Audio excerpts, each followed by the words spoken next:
Every moment in this world has four dimensions: I, we, it, and its. In terms of human well being or human health performance, they can be narrowed down into four quadrants, being mental health, physical health, relational health, and environmental health. All of these different aspects of health are always influencing one another, they are part of one another. They cannot develop without one another. So, the first being mental health. Mental health, you can think of meditation, journaling, self reflection, critical thinking about oneself.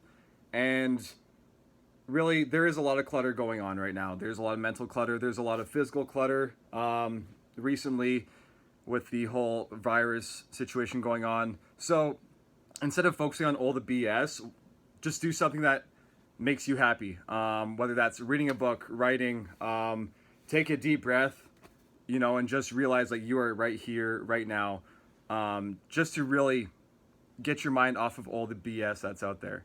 When you do this, though, maintain a well-balanced routine. So, I understand there are a lot of people that are watching the news or playing apps, video games. That is completely fine. There's nothing wrong with that, but it's dangerous when we get into that habit every day for extended periods of time. So just make sure that you are varying your routine, whether that includes video games or reading, exercising, stretching, breathing, going for a walk outside. There are a lot of options. Just have to think outside of the box a little bit. In terms of physical health, three things that I think are just so important, like sleep, nutrition, exercise.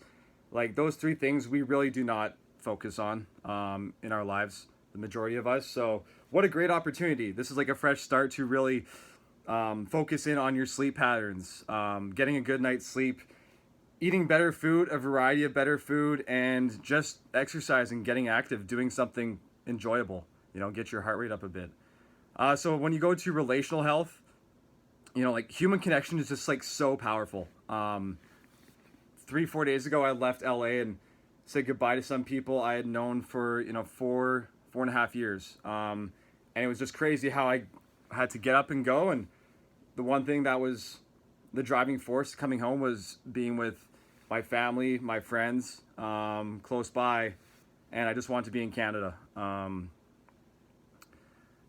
So even coming back too, I can't see many of these people, but I try and call all my friends from home here in California, and just realizing that human connection is just like we crave it so bad, but right now we need to be extra cautious for the time being. There are different ways to show your affection for your loved ones, your friends, your family. But right now, there are different ways that we need to be extra cautious and really take things seriously, because it could affect a small town. It already has in some areas. So we just need to be conscious of what we need to do, what we ought to do, not what we want to do.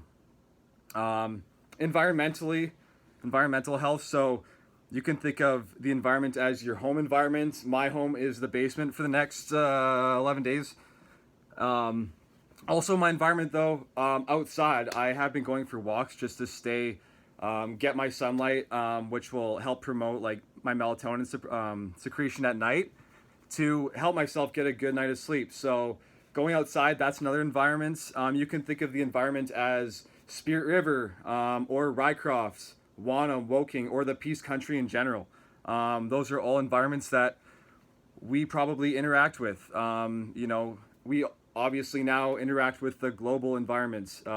Probably one of the first things that makes us realize we are all literally connected in the world. So the environments, the systems as well, that we interact with, economics, politics, all have an influence on our well-being, your well-being, and your ability to improve your human health performance. So really, all of us, every individual, packs about them a laboratory, tools and instruments for research and discovery. So like our hands, our feet, our mind, this is where being creative, we get to be kids again in a sense. For those who are in self-isolation, you have to find ways to have fun. For me, that's reading, stretching, breathing, exercising, being lazy, watching Netflix. But of course, all in good balance. So I guess really how much you succeed depends on you. Have fun, and we'll talk to you soon.